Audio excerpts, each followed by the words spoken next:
यस्य प्रचंड तपसा सृजगीत मानस स्मृति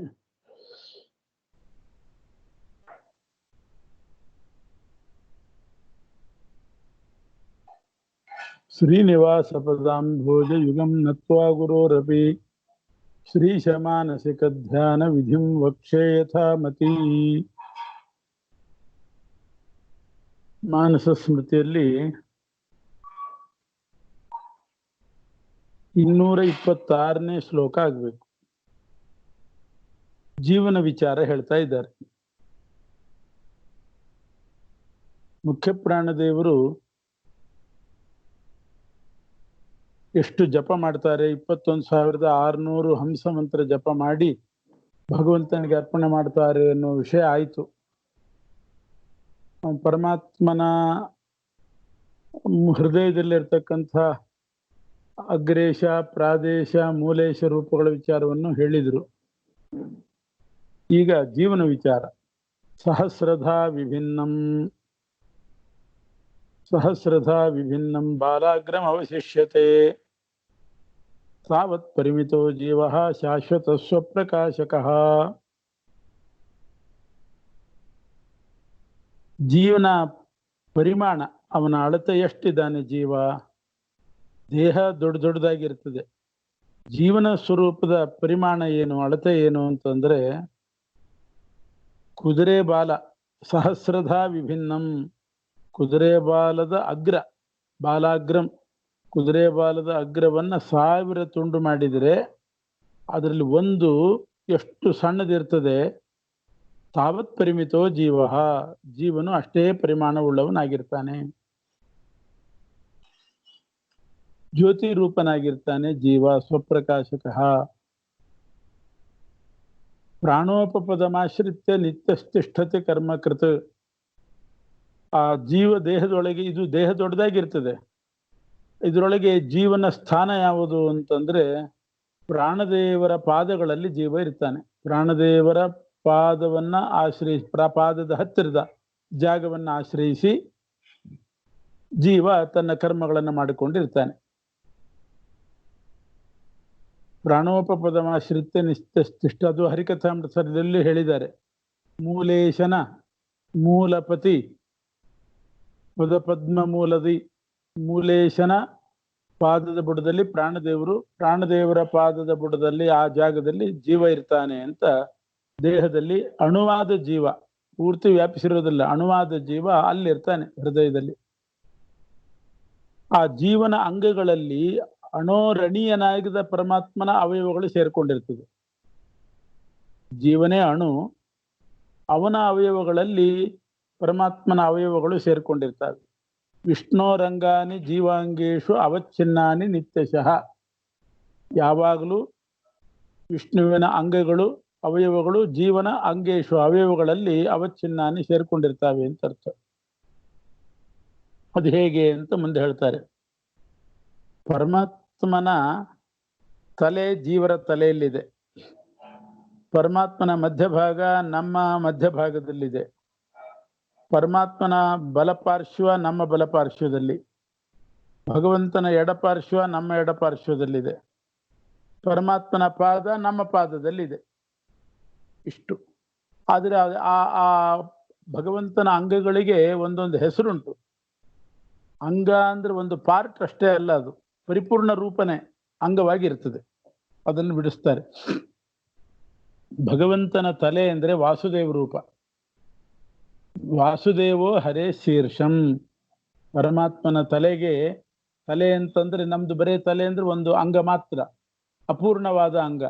ಭಗವಂತನ ತಲೆ ಅಂದ್ರೆ ಪರಿಪೂರ್ಣವಾದ ವಾಸುದೇವ ರೂಪನೇ ತಲೆ.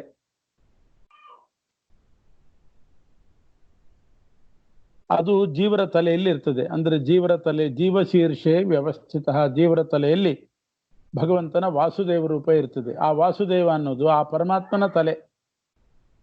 ಹಾಗೆ ನಾರಾಯಣೋ ಹರೇರ್ ಮಧ್ಯ. ಭಗವಂತಂದು ಒಂದು ರೂಪ ಅಂತ ಮಾಡ್ಕೊಳ್ಳಿ.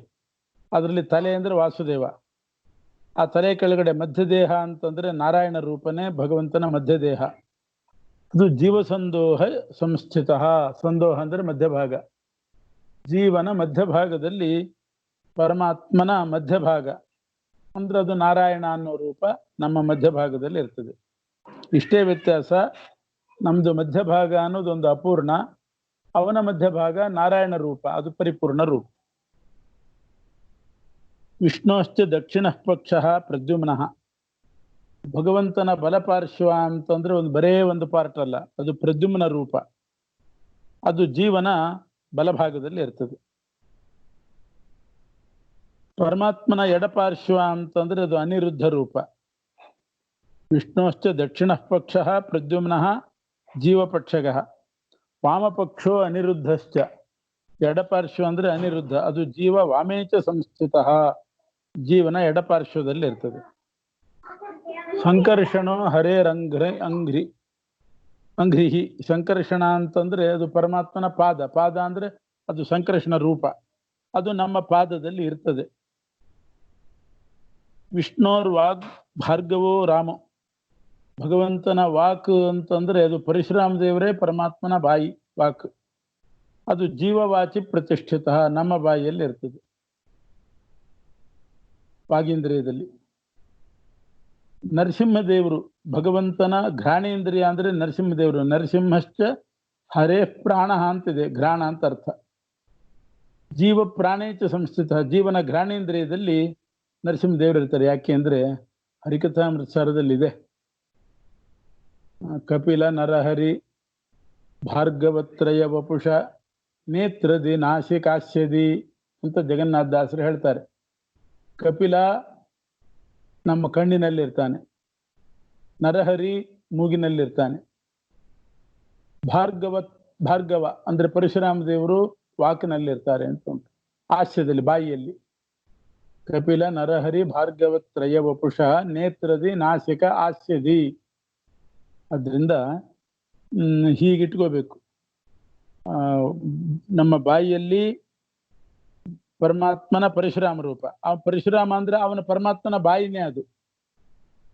ನರಸಿಂಹದೇವರು ಘ್ರಾಣದಲ್ಲಿರ್ತಾರೆ, ಘ್ರಾಣೇಂದ್ರಿಯದಲ್ಲಿ. ನಮ್ಮ ಘ್ರಾಣೇಂದ್ರಿಯದಲ್ಲಿ ಅಲ್ಲ, ಘ್ರಾಣೇಂದ್ರಿಯದಲ್ಲಿ ಇರ್ತಾರೆ. ಪರಮಾತ್ಮನ ಘ್ರಾಣೇಂದ್ರಿಯ ಅಂದ್ರೆ ಅದು ನರಸಿಂಹ ರೂಪ, ಮೂಸೋದು ಅದು. ಹರೇ ಚಕ್ಷುಶ್ಚ ಕಪಿಲ. ಪರಮಾತ್ಮನ ಕಣ್ಣು ಅಂದ್ರೆ ಕಪಿಲ ರೂಪವೇ ಪರಮಾತ್ಮನ ಕಣ್ಣದು. ನಮ್ಮ ಕಣ್ಣಿನಲ್ಲಿ ಕಪಿಲ ರೂಪ ಇರ್ತದೆ. ಜೀವರಿಗೆ ಅಭಿಮಾನಿಯಾಗಿ ಜೀವರಲ್ಲಿ ಶೇಷ ಇರ್ತಾನೆ, ಜೀವಾಭಿಮಾನಿ ಶೇಷ. ಅವನಲ್ಲಿ ಸಂಕರ್ಷಣ ರೂಪಿ ಪರಮಾತ್ಮ. ಹೀಗೆ ಪರಮಾತ್ಮನ ಅನೇಕ ರೂಪಗಳು ಸೇರಿ ಒಂದು ರೂಪ ಆಗ್ತದೆ. ಅವು ಅನೇಕ ರೂಪಗಳು ಪರಿಪೂರ್ಣ ರೂಪ. ನವನಾರಿ ಕುಂಜರ ಇದ್ದ ಹಾಗೆ 9 ಆನೆಗಳನ್ನ ಒಟ್ಟು ಸೇರಿಸಿದ್ರೆ, ಬೇರೆ ಬೇರೆ ಭಂಗಿಯಲ್ಲಿ ಸೇರಿಸಿದ್ರೆ ಒಂದು ಹೆಣ್ಣು ಮಗಳ ರೂಪ ಬರ್ತದೆ. ಅಲ್ಲ, ಇದು 9 ಹೆಣ್ಣು ಮಕ್ಕಳ ರೂಪ ಬೇರೆ ಬೇರೆ ಭಂಗಿಯಲ್ಲಿ ಸೇರಿಸಿದ್ರೆ ಒಂದು ಆನೆ ರೂಪ ಬರ್ತದೆ. ಅದಕ್ಕೆ ನವನಾರಿ ಕುಂಜರ ಅಂತಾರೆ. ನವನಾರಿಯರನ್ನ ಚಿತ್ರ ಬಿಡಿಸೋದು, ಅದು ಬೇರೆ ಬೇರೆ ಭಂಗಿಯಲ್ಲಿ ಬಿಡಿಸಿದಾಗ ಒಂದು ಆನೆ ಆಗತ್ತೆ. ಅಥವಾ ಪಂಚನಾರಿ ತುರಗ, 5 ಹೆಣ್ಣು ಮಕ್ಕಳ ಚಿತ್ರ ಬಗ್ಗಿ ಆ ರೀತಿ ಬಿಡಿಸಿದ್ರೆ ಅದು ಒಂದು ಕುದುರೆ ಆಕಾರ ಆಗ್ತದೆ. ಹಾಗೆ ಅದು ಒಂದೊಂದು ಹೆಣ್ಣು ಮಗಳೇ ಒಂದೊಂದು ಅವಯವದಲ್ಲಿ. ಅದರಂತೆ ಪರಮಾತ್ಮನ ಒಂದೊಂದು ರೂಪ ಸೇರಿಸಿ ಒಂದು ದೇಹ ಆಗ್ತದೆ. ಆಯಾ ದೇಹ ಏನಿದೆ, ಆಯಾ ಅವಯವ ರೂಪಗಳು ನಮ್ಮ ದೇಹದ ಅವಯವದಲ್ಲಿ ಇರ್ತದೆ. ಇನ್ನು ಅನಿರುದ್ಧಾದಿಭಿ ಸೂಕ್ಷ್ಮ ಸೃಷ್ಟವು ದೇಹ ವಿನಿರ್ಮಿತಾ. ಅನಿರುದ್ಧಾದಿ ರೂಪಗಳಿಂದ ಸೂಕ್ಷ್ಮ ಸೃಷ್ಟಿ ಕಾಲದಲ್ಲಿ ಜೀವನ ದೇಹಗಳು ಸೃಷ್ಟಿಯಾಗಿದೆ. ಅನಿರುದ್ಧ ದೇಹ, ಲಿಂಗ ದೇಹ, ಅನಿರುದ್ಧ ದೇಹ, ಸ್ವರೂಪ ದೇಹ ಅಂತ ಇವುಗಳೆಲ್ಲ ಅನಿರುದ್ಧಾದಿ ಪರಮಾತ್ಮನಿಂದ ಸೃಷ್ಟಿಯಾಗಿರೋದು. ಒಂದು ಕೋಶ ಇದ್ದ ಹಾಗೆ, ಕೋಣೆಗಳಿದ್ದ ಹಾಗೆ. ಅಲ್ಲಿ ಆ 4 ದೇಹಗಳಲ್ಲಿಯೂ ಕೂಡ ಭಗವಂತನ ಅನಿರುದ್ಧಾದಿ 4 ರೂಪಗಳಿರ್ತಾವೆ. ಕೋಶರೂಪ ಚತುರ್ಶ್ವೇಷು ಹ್ಯನಿರುದ್ಧಾದಯ ಸ್ಥಿತಾ. ಎಲ್ಲ ಹರಿಕಥಾಮೃತಸಾರದ್ದೇ ಇದೆಲ್ಲ, ಅಲ್ಲಿಯೂ ಇದೆ. ತೈರಾವೃತೋ ಲಿಂಗದೇಹ ಸ್ವಾಷೋಡಶ ಕಲಾತ್ಮಕ. ಈ ಎಲ್ಲ ಭಗವದ್ ರೂಪಗಳಿಂದ ಆವರಿಸಲ್ಪಟ್ಟದ್ದು 16 ಕಲೆಗಳಿಂದ ಕೂಡಿದ್ದು ಲಿಂಗದೇಹ, ಷೋಡಶ ಕಲಾತ್ಮಕ. ಅದರಲ್ಲಿ ಜೀವನಿಗೆ ಆವರಣಭೂತನಾದವನು ವಾಸುದೇವ ರೂಪಿ ಪರಮಾತ್ಮ. ಜೀವಾವರಣಭೂತೋಶ ವಾಸುದೇವೋ ನಿಯಾಮಕ, ಜೀವನಿಗೆ ಆವರಣಭೂತನಾದವನು ವಾಸುದೇವ. ಅನಾದಿ ಲಿಂಗ ದೇಹದಲ್ಲಿ ಇರ್ತಾನೆ, ಅಲ್ಲಿ ಜೀವನವು ಕೂಡ ಇರ್ತಾನೆ.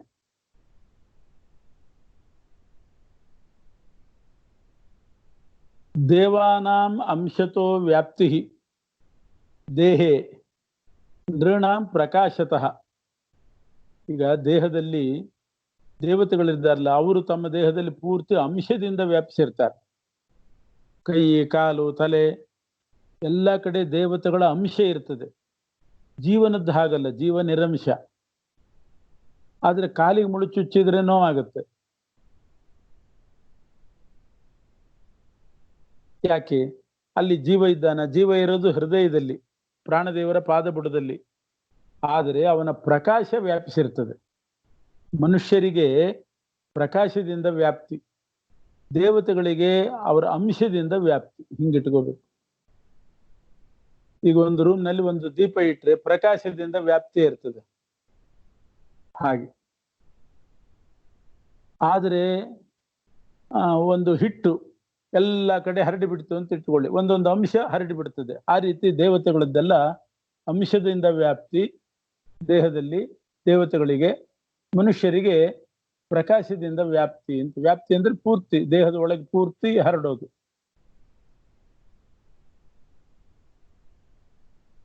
ಸ್ವೇಂದ್ರಿಯೇರ್ ಭಾಷ್ಯ ಸಂಬಂಧ ವಿಷಯ ಜ್ಞಾನವಾನ್ ಭವೇತ್. ಆ ಜೀವನ ಇಂದ್ರಿಯಗಳಿಗೂ ಭಾಷ್ಯ ವಸ್ತುಗಳಿಗೂ ಸಂಬಂಧ ಆಗ್ತದೆ. ಆಗ ರೂಪ, ರಸ, ಗಂಧ ಅವುಗಳ ಜ್ಞಾನ ಬರ್ತದೆ. ವಿಷಯ ಅಂದ್ರೆ ರೂಪ, ರಸ, ಗಂಧ ಅವುಗಳ ಜ್ಞಾನ ಬರ್ತದೆ. ಚರಾಮ್ಯಹಂ ಕರೋಮೀದಂ ಮಮೇತ್ಯ ಜ್ಞಾನ ಮೋಹಿತಃ ಲಿಪ್ಯತೆ ಕರ್ಮಬಂಧೈ ತದಪಾಯಾತ್ ವಿಮುಚ್ಯತೆ. ಎಲ್ಲ ಪರಮಾತ್ಮ ಮಾಡಿಸೋದು. ನಾನು ಮಾಡಿದೆ, ನಾನು ಓಡಾಡ್ತಾ ಇದ್ದೀನಿ. ಚರಾಮ್ಯಹಂ ಅಹಂಕರೋಮಿ, ನಾನು ಮಾಡಿದೆ, ನಂದು, ಮಮ, ನಂದು. ಈ ಅಜ್ಞಾನದಿಂದ ಮೋಹಿತನಾದ ಜೀವ ಕರ್ಮಬಂಧದಿಂದ ಲಿಪ್ತನಾಗ್ತಾನೆ, ಕರ್ಮಬಂಧದ ಲೇಪಕ್ಕೊಳಗಾಗ್ತಾನೆ. ಆ ಕರ್ಮಬಂಧ ಲೇಪ ಹೋಯ್ತು, ಅಹಂಕಾರ ಹೋಯ್ತು, ಕರ್ಮಬಂಧ ಲೇಪ ಹೋಯ್ತು ಅಂತಂದ್ರೆ ವಿಮುಚ್ಯತೆ, ಆಮೇಲೆ ಮುಕ್ತನಾಗ್ತಾನೆ. ಜೀವ ಹೃತ್ ಕಮಲಂ ಶ್ವೇತಂ ಅಷ್ಟಪತ್ರಂ ಸಕರ್ಣಿಕಂ ಧ್ಯೇಯಸ್ತತ್ ಕರ್ಣಿಕಾವಿಷ್ಟೋ ಹ್ಯಾತ್ಮ ನಾರಾಯಣ ಪರಃ. ಜೀವನಲ್ಲಿ ಹೃದಯ ಕಮಲ ಅಂತ ಒಂದಿರ್ತದೆ, ಬಿಳಿ ಬಣ್ಣದ್ದು, 8 ದಳ. ಅದ್ರಲ್ಲಿ ಮಧ್ಯದಲ್ಲಿ ಕರ್ಣಿಕಾ ಅಂತಂದ್ರೆ ಒಂದು ಗಡ್ಡೆ ಥರ ಇರ್ತದೆ ಮಧ್ಯದಲ್ಲಿ. ಆ ಕರ್ಣಿಕೆಯಲ್ಲಿ ನಾರಾಯಣ ಇರ್ತಾನೆ, ಪರಮಾತ್ಮ. ಅವನನ್ನು ಅಲ್ಲಿ ಚಿಂತನೆ ಮಾಡಬೇಕು. 8 ದಳದ ಮಧ್ಯದಲ್ಲಿರುವ ಒಂದು ಎತ್ತರದ ಸಣ್ಣ ಗಡ್ಡೆ, ಅಲ್ಲಿ ಭಗವಂತ ನಾರಾಯಣ ಇರ್ತಾನೆ. ಹೃತ್ಕಮಲ ಮಧ್ಯ ನಿವಾಸಿ ಅಂತ ಸಂಕಲ್ಪದಲ್ಲಿ ಹೇಳ್ತಿರ್ತಾರೆ, ಅದೇ ಅಭಿಪ್ರಾಯ. ಮಧ್ಯ ಅಂದ್ರೆ ಕರ್ಣಿಕಾ ಭಾಗ, ಗಡ್ಡೆ, ಅಲ್ಲಿ ಭಗವಂತ ನೆಲೆಸಿರ್ತಾನೆ. ಜೀವಹೃನ್ ಮಂಡಲಾವಿಷ್ಟ ಶ್ಯಾಮೋ ಹೃದಯ ನಾಮಕ. ಜೀವನ ಹೃದಯ ಮಂಡಲ, ಹೃದಯಾಕಾಶದಲ್ಲಿ ಶ್ಯಾಮವರ್ಣೋಪೇತನಾದ ಹೃದಯ ನಾಮಕ ಪರಮಾತ್ಮ ಇರ್ತಾನೆ. ಹೃದಯ ಅಂತ ಒಂದು ಭಗವಂತನ ರೂಪ, ಅದು ಜೀವನ ಹೃದಯದಲ್ಲಿ ಇರ್ತದೆ. ಹೃದಯ ನಾಮಕ ಪರಮಾತ್ಮ ಅವನೇ ನರಸಿಂಹ. ಸದಾ ಜೀವ ಅಂತಲೂ ಅವನಿಗೆ ಹೆಸರುಂಟು.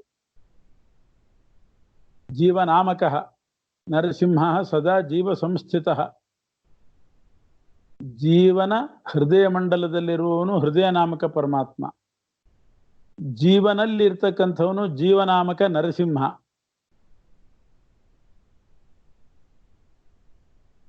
ಜೀವನ ಒಳಗಡೆ ಶರೀರದಲ್ಲಿ ಅನಿರುದ್ಧ ಇರ್ತಾನೆ, ಅವನಿಗೆ ಶರೀರ ಅಂತ ಹೆಸರು. ಇದೆಲ್ಲ ಗಾಯತ್ರಿ ಉಪಾಸನೆಯಲ್ಲಿ ಬಂದಿದೆ. ಗಾಯತ್ರಿ ಆರು ರೂಪ ಗಾಯತ್ರಿಯಲ್ಲಿ ಹೇಳುವಾಗ ಇದರ ವಿಚಾರ ಬಂದಿದೆ. ಷೋಡಶಿ ಚತುರ್ದಶಿಯಲ್ಲಿ ಜೀವನ ಹೃದಯದಲ್ಲಿರೋ ರೂಪ, ಜೀವನಲ್ಲಿರೋ ರೂಪ, ಶರೀರ ನಾಮಕವಾದ್ದು, ಹೃದಯ ನಾಮಕವಾದ್ದು, ಗಾಯತ್ರಿ, ಭೂತ, ಶರೀರ, ಹೃದಯ ಭೇದೇನ ಅಂತ ಉಪನಿಷತ್ನಲ್ಲಿದೆ. ಆ ಷೋಡಶಿ ಚತುರ್ದಶಿಯಲ್ಲಿಯೂ ಗಾಯತ್ರಿ ಉಪಾಸನೆಯಲ್ಲಿ ಬಂದಿದೆ ಅದು. ಅದರಲ್ಲಿ ಕೆಲವು ರೂಪಗಳನ್ನು ಇಲ್ಲಿ ಹೇಳಿದ್ದಾರೆ. ಅಲ್ಲಿ 6 ರೂಪ ಹೇಳಿದ್ದಾರೆ, ಇಲ್ಲಿ ಕೆಲವು ರೂಪ ಹೇಳ್ತಾ ಇದ್ದಾರೆ. ಹೃದಯ ನಾಮಕ ರೂಪ, ಜೀವನಾಮಕ ರೂಪ. ಜೀವನಲ್ಲಿರೋನು ಜೀವನಾಮಕ ನರಸಿಂಹ. ಹೃದಯ ನಾಮಕ ರೂಪ ಹೃದಯ ಮಂಡಲದಲ್ಲಿರೋದು. ಜೀವನ ಒಳಗಡೆ ಶರೀರದಲ್ಲಿರೋದು ಅನಿರುದ್ಧ, ಅವನು ಶರೀರ ನಾಮಕ, ಶರೀರ ಅಂತ ಹೆಸರು ಅವನಿಗೆ, ಇದು ಅಲ್ಲಿದೆ. ಇನ್ನು ಆತ್ಮ ಅಂತ ಜೀವನ ಒಳಗಿದ್ದುಕೊಂಡು ಆತ್ಮನಾಮಕನಾಗಿರ್ತಾನೆ, ಅಂತಃ ಪ್ರೇರಕ. ಜೀವ ಅಂತಃ ಪ್ರೇರಕ ವಿಷ್ಣು, ಅಂತಃ ಪ್ರೇರಣ, ಅವನ ಆತ್ಮನಾಮಕ ರೂಪ. ಯಾವಾಗಲೂ ಅವನನ್ನೇ ಉಪಾಸನೆ ಮಾಡೋದು, ಜೀವರೊಳಗಿರ್ತಾನೆ ಅವನು. ಸಚೋಪಾಸ್ಯ ಸದೈವೇಷ್ಟ ಸದಾ ಜೀವಚರೋ ಹರಿಹಿ. ಅಹಂಕಾರ ಅಂತಲೂ ಅವನಿಗೆ ಹೆಸರಿದೆ. ಸಹ ಅಹಂಕಾರ ಇತಿ ಪ್ರೋಕ್ತ. ಅಹಂಕಾರ ಭಂಜಕ ಅವನು, ಸರ್ವಾಹಂಕಾರ ಭಂಜಕನು, ಅಹಂಕಾರ ಪರಿಹಾರ ಮಾಡುವವನು, ಅಹಂಕಾರ ನಾಮಕ. ಮತ್ಸ್ಯಾದ್ಯ ಅಪಿ ವಿಷ್ಣೋ ಅವತಾರಾಶ್ಚ ಸರ್ವತಃ. ಅದೇ ರೀತಿ ಭಗವಂತನ ಇನ್ನು ಕೆಲವು ರೂಪಗಳು ಅಂದ್ರೆ ಮತ್ಸ್ಯಾದಿ ರೂಪಗಳು, ಅವತಾರ ರೂಪಗಳು. ಅದು ಜೀವನಲ್ಲಿದೆ. 10 ಇಂದ್ರಿಯಗಳಲ್ಲಿ ಇರ್ತಾವೆ ಆ ಮತ್ಸ್ಯಾದಿ ರೂಪಗಳು. ಜೀವಾಂತ ಸಂಸ್ಥಿತಾ ನಿತ್ಯಮುಪಾಸ್ಯಾ ಶಕ್ತಿ ಸಂಯುತಾ. ಭಗವಂತನ ಶಕ್ತಿ ಎನ್ನುವ ರೂಪಗಳು ಕೆಲವಿದೆ.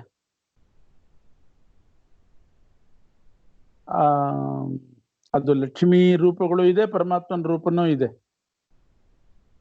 ಶಕ್ತಿ ಅಂತ ಕರೀತಾರೆ. ಅನುಗ್ರಹ, ಈಶಾನ, ಪ್ರಹ್ವಿ ಇತ್ಯಾದಿ ಹೆಸರುಗಳು ಉಂಟು ಅವುಗಳಿಗೆ. ಜೀವನಲ್ಲೇ ಇರ್ತಾರೆ, ಹೃದಯದಲ್ಲೇ ಇರ್ತಾರೆ. ವಿಮಲ, ಉತ್ಕರ್ಷಿಣಿ, ಜ್ಞಾನ, ಸ್ಫೂರ್ತಿ, ಪ್ರವೃತ್ತಿ, ಶಕ್ತಿ, ಕಾಲ, ಮಾಯಾ, ನಿಯತಿ, ಹೀಗೆಲ್ಲ ಭಗವಂತನ ರೂಪಗಳದು. ಎಲ್ಲ ರೂಪಗಳು ಒಂದೇ, ನಾನಾ ರೂಪಗಳಿಂದ ಪರಮಾತ್ಮ ಇದ್ದಾನೆ. ಶಕ್ತಿ, ಪ್ರತಿಷ್ಠಾ, ಸಂಹಿತ, ಸ್ಫೂರ್ತಿ ಇತ್ಯಾದಿ ರೂಪಗಳಿಗೆ ಶಕ್ತಿ ಅಂತ ಹೆಸರು.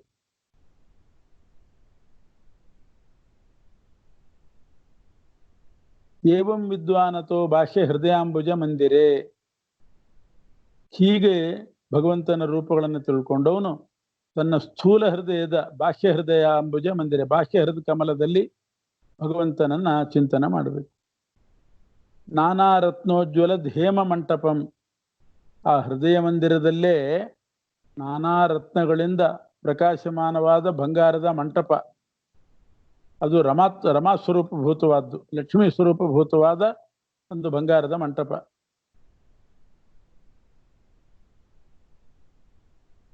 ಚಿಂತೆಯೇದ್ ಮೌಕ್ತಿಕಾಭಾಸಂ ತಸ್ಮಿನ್ ತತ್ಕರ್ಣಿಕಾ ತಲೆ.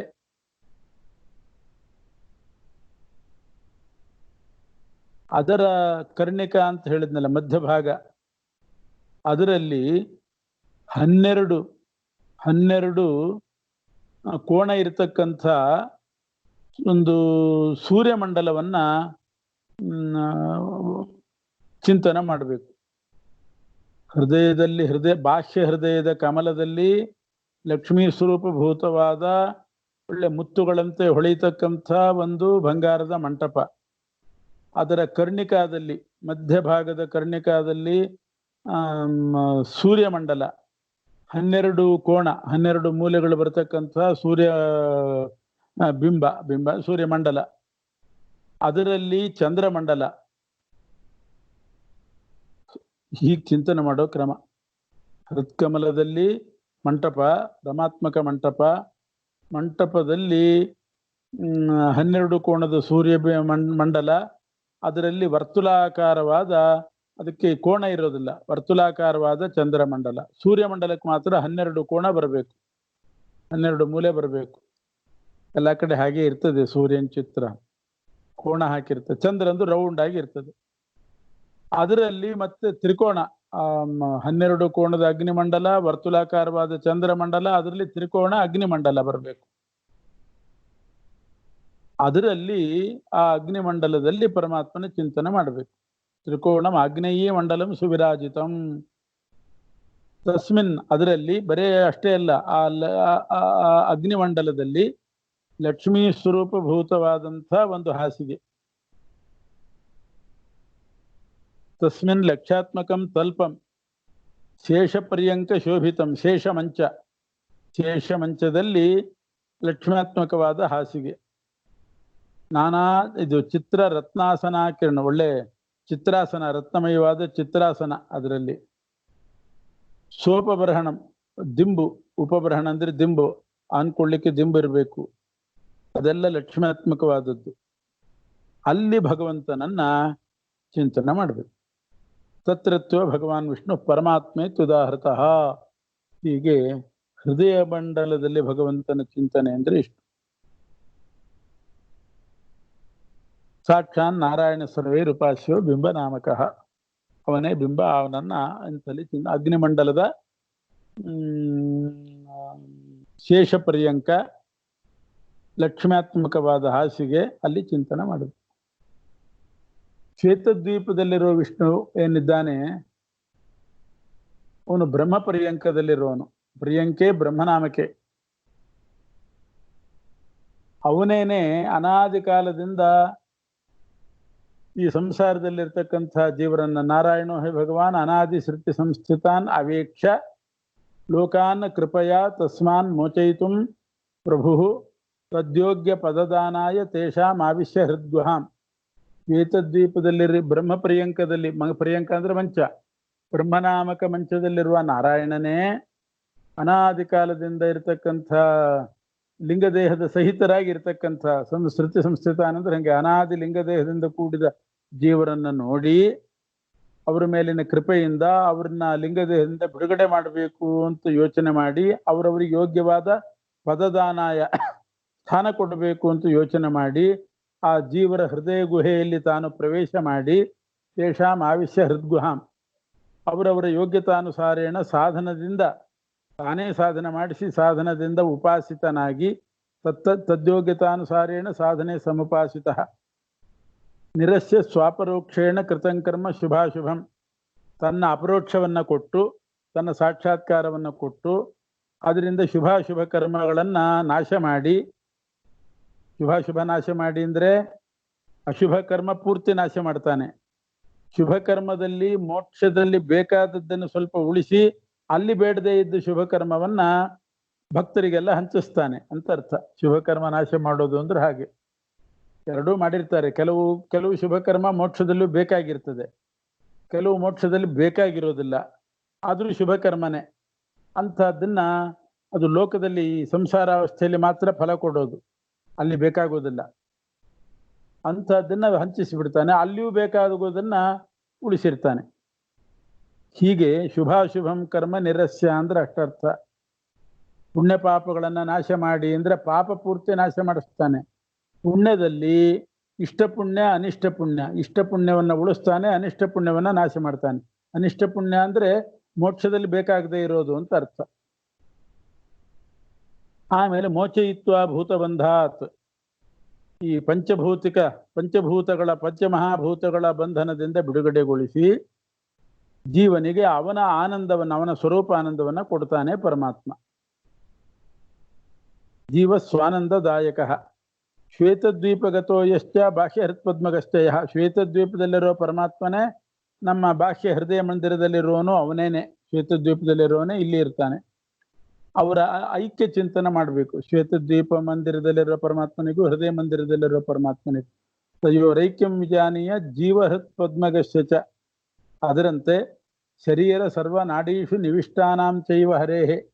ಶರೀರದ ಎಲ್ಲಾ ನಾಡಿಗಳಲ್ಲಿ ಭಗವಂತನ ರೂಪ ಇರ್ತದಲ್ಲ, ಅದಕ್ಕೂ ಬ್ರಹ್ಮಾಂಡದ ಹೊರಗಡೆ ಇರ್ತಕ್ಕಂತಹ ರೂಪಗಳಿಗೂ ಐಕ್ಯ ಚಿಂತನೆ ಮಾಡಬೇಕು.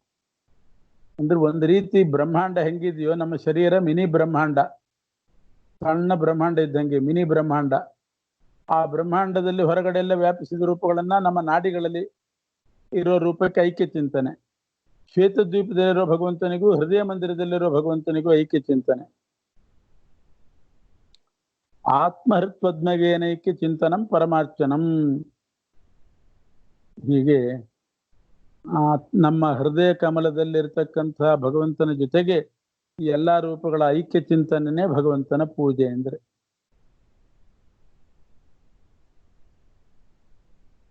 ಹೃತ್ಪದ್ಮ ಕರ್ಣಿಕಾವಿಷ್ಟಂ ಬಿಂಬನಾಮಾನಮೀಶ್ವರಂ. ಅವನು ಹೆಂಗಿರ್ತಾನೆ ಹೃತ್ಪದ್ಮದಲ್ಲಿ, ಕರ್ಣಿಕಾದಲ್ಲಿ?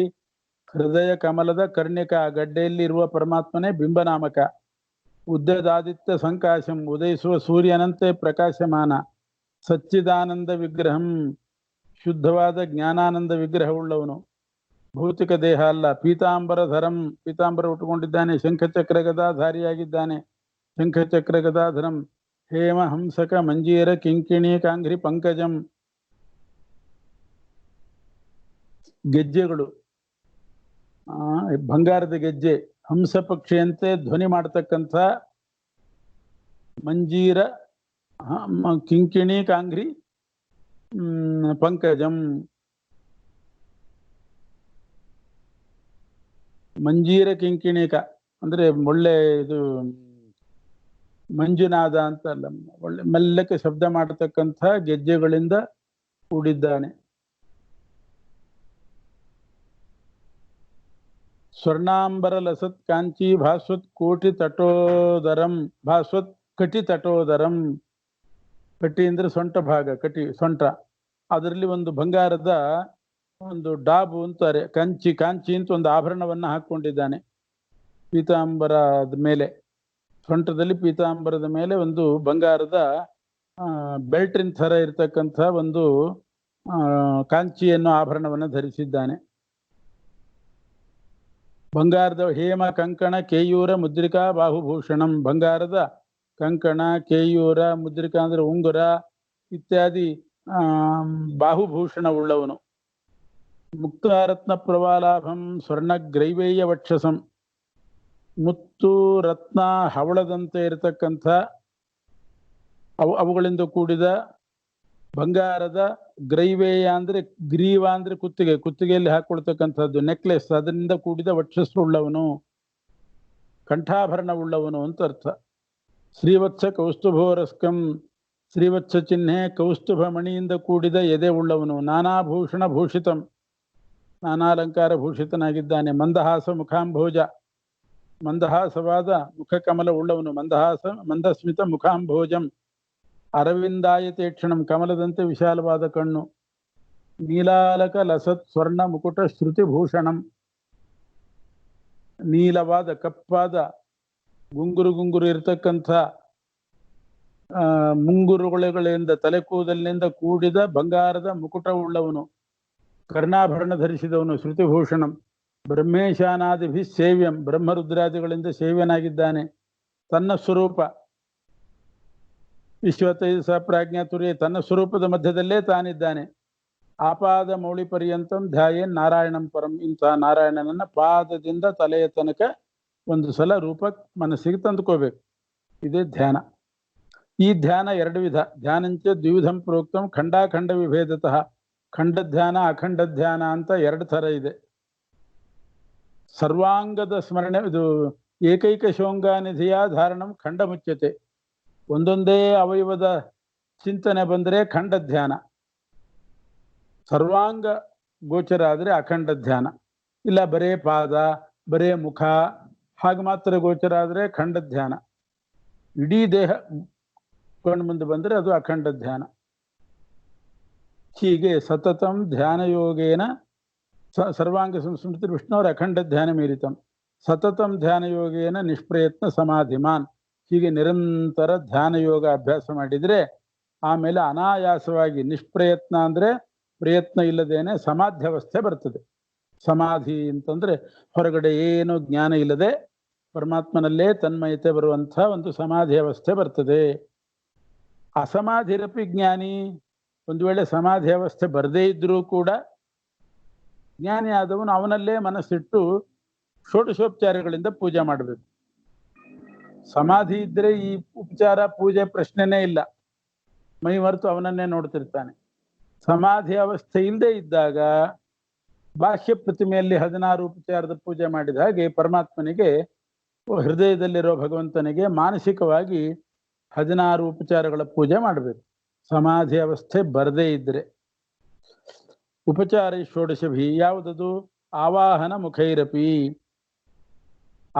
ಧ್ಯಾನಾವಾಹನಾದಿ ಷೋಡಶೋಪಚಾರ ಪೂಜಾಂಕರಿಷ್ಯೆ ಅಂತ ಧ್ಯಾನ ಹೇಳಿ ಆಯ್ತು. ಇನ್ನು ಧ್ಯಾನ ಆದ್ಮೇಲೆ ಆವಾಹನ ಮೊದಲಾದ ಉಪಚಾರಗಳಿಂದ ಪೂಜೆ ಮಾಡಬೇಕು. ಆ ಪೂಜಾ ಸಾಮಗ್ರಿ ಪ್ರಾಕೃತ ಅಥವಾ ಅಪ್ರಾಕೃತ, ವಿಷ್ಣು ರೂಪಾತ್ಮಕ ಎರಡೂ ಉಂಟು.